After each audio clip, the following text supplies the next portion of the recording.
መንገድ በሌለበት እንድትራመድና ሜዳ በሌለበት እንድትቆም እግዚአብሔር ከጠየቀ ተአምር አለ እያለ ነው። ለዚህ የሚሆን የመጽሐፍ ቅዱስ ክፍል ኢያሱ ምዕራፍ 3 ቁጥር 14 እና ዘጸአት ምዕራፍ 14 ቁጥር 13 በቂ ይሆናል። በኢያሱ ምዕራፍ 3 ቁጥር 14 ላይ እግዚአብሔር ለኢያሱና አብሮት ለነበረው ሕዝብ ወደፊት እንዲራመዱ ትእዛዝ ሰጣቸው። እግዚአብሔር ለኢያሱና ለሕዝቡ ትእዛዝ በሚሰጥበት ወቅት ዮርዳኖስ ያለ ልክ ሞልቶ ይፈስ ነበር።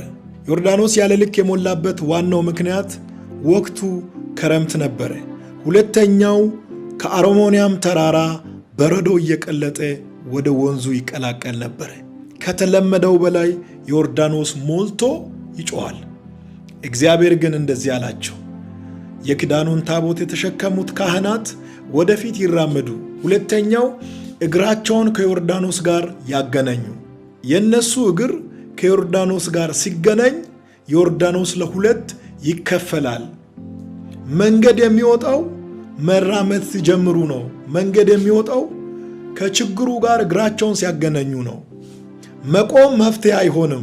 ከአርሞንያም ተራራ እየቀለጠ የሚወርደው በረዶ የቆመው የኪዳኑን ታቦት የተሸከሙት ካህናት እግራቸውን ከዮርዳኖስ ጋር ባገናኙ ሰዓት ነው። በዚህ መሃል ለአንዳንዶቻችሁ መልእክት ላስተላልፍ። ስድቡ ሲቆም ነው የሚራመደው፣ ትችቱ ሲቆም ነው የሚራመደው፣ ሐሜቱ ሲቆም ነው የሚራመደው ብላችሁ የቆማችሁ ሰዎች በጣም ተሳስታችኋል። ትችቱ፣ ሐሜቱና ስድቡ እንኳን እየተነፈሳችሁ ሞታችሁም አይቀርም።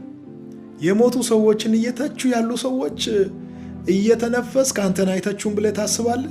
እነዚህ ነገሮችን ችላችሁ ወደፊት የምትራመዱ ከሆነ ግን ተሳዳቢዎች፣ ተቺዎች፣ ሐሜተኞች ወደኋላ እየቀሩ እናንተ ግን ከነሱ በብዙ ማይል እየራቃችሁ ትሄዳላችሁ። ዮርዳኖስ ሞልቶ ነው ያለው። አዎ ሁኔታው በጣም ያስፈራል። ጀስት ዎክ ባይ ፌዝ። እየራክ ነው የምትሄደው እንጂ እያስቀረህ የምትሄደው ነገር የለም። ፍርሃት በሕይወት እስካለ ድረስ ከአንተ ጋር ይቀጥላል። ማስቀረት አትችልም። የምትችለው ምንድን ነው? ከሱ መራቅ ትችላለህ። ከፍ እያልክ ስትሄድ እነሱ ዝቅ እያሉ ይሄዳሉ።